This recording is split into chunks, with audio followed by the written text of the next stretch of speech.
Hello good morning. അപ്പം നമ്മുടെ രാവിലത്തെ കുറച്ച് ഡ്യൂട്ടീസ് കണ്ടല്ലോ. രാവിലെ ഇതേ ബ്രേക്ക്ഫാസ്റ്റൊക്കെ തയ്യാറാക്കാൻ പോവുകയാണ്. ഇന്നതേ നല്ല ഇഡലി തയ്യാറാക്കാമെന്ന് വിചാരിച്ചു കേട്ടോ. അപ്പം ഇഡലിയും സാമ്പാറും കഴിക്കാനായിട്ട് ചെറിയൊരു കൊതി. അപ്പോൾ ഇതേ തട്ടൊക്കെ എടുത്തിട്ടുണ്ട്. തട്ടിലേക്ക് നന്നായിട്ട് എണ്ണയൊക്കെ ഒന്ന് സ്പ്രെഡ് ചെയ്ത് കൊടുക്കുന്നുണ്ട്. നല്ലെണ്ണയാണ് കേട്ടോ സ്പ്രെഡ് ചെയ്ത് കൊടുക്കുന്നത്. എന്നിട്ട് നമുക്ക് ഇഡലിയൊക്കെ ഒന്ന് ചുട്ടെടുക്കാം. അപ്പോൾ എണ്ണയൊക്കെ നന്നായിട്ട് സ്പ്രെഡ് ചെയ്തതിന് ശേഷം തട്ടൊക്കെ വെച്ച് കൊടുത്തു.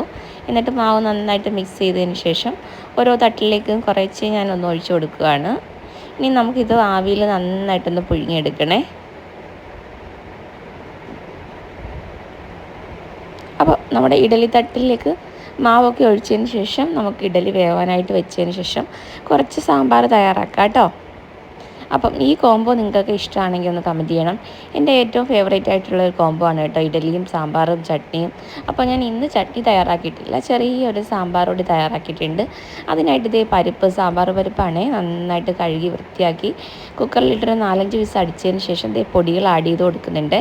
ഇനി നമ്മൾ ഇതിലേക്ക് കുറച്ച് കട്ട് ചെയ്ത വെജിറ്റബിൾസ് ആഡ് ചെയ്ത് കൊടുത്ത് നന്നായിട്ടൊന്ന് മിക്സ് ചെയ്ത് എടുക്കുക. കുറച്ച് പുളിയുടെ സോക്ക് ചെയ്ത പുളിവെള്ളം ഒന്ന് ഒഴിച്ച് കൊടുക്കുക. ഒരു കായത്തിൻ്റെ പീസ് കൂടി ഇട്ട് ഒരു 3-4 വിസിൽ. അപ്പം നമ്മുടെ സാമ്പാർ റെഡിയാക്കി കിട്ടും. ആ സമയം കൊണ്ട് തന്നെ ലഞ്ചിൻ്റെ ഡിഷസും തയ്യാറാക്കുകയാണ് കേട്ടോ. ഇന്ന് നല്ല ചീര ഉപ്പേരി തയ്യാറാക്കാമെന്ന് വിചാരിച്ചു. അപ്പോൾ ചീരയൊക്കെ അരിഞ്ഞ് വേവിക്കാൻ വെച്ചിട്ടുണ്ട്. അതിലേക്കുള്ള അരപ്പും തയ്യാറാക്കിയിട്ടുണ്ട്. ചീര വെന്ത് വന്നപ്പോൾ നമ്മുടെ ആ അരപ്പൊക്കെ ഒന്ന് തട്ടിക്കൊടുത്ത് നന്നായിട്ടൊന്ന് മിക്സ് ചെയ്ത് കൊടുക്കുന്നുണ്ട്. അപ്പോൾ നമ്മുടെ ടേസ്റ്റി ആൻഡ് സിമ്പിളായിട്ടുള്ള ചീരത്തോരൻ റെഡി ആയിട്ടുണ്ട്. അപ്പോൾ നിങ്ങൾക്കൊക്കെ ഇങ്ങനെ വെജിറ്റബിൾസിൻ്റെ തോരനോ ഒക്കെ ഇഷ്ടമാണോ ഒന്ന് കമൻറ്റ് ചെയ്യണേ.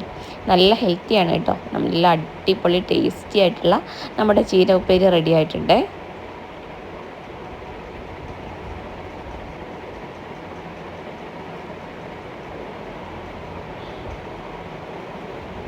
പിന്നെ ഇതേ ചോറ് ആ സമയം കൊണ്ട് തന്നെ നല്ല ചൂട് ചോറും റെഡിയായിട്ട് വന്നിട്ടുണ്ട്. അപ്പം ചോറൊക്കെ നന്നായിട്ടൊന്ന് മുരിച്ചെടുക്കുവാണേ. ഇനി ഇത് കുറച്ച് കൊഞ്ചിരിപ്പുണ്ടായിരുന്നു, അതൊന്ന് ഫ്രൈ ആക്കാമെന്ന് വിചാരിച്ചു. അതിനായിട്ട് മഞ്ഞൾപ്പൊടിയും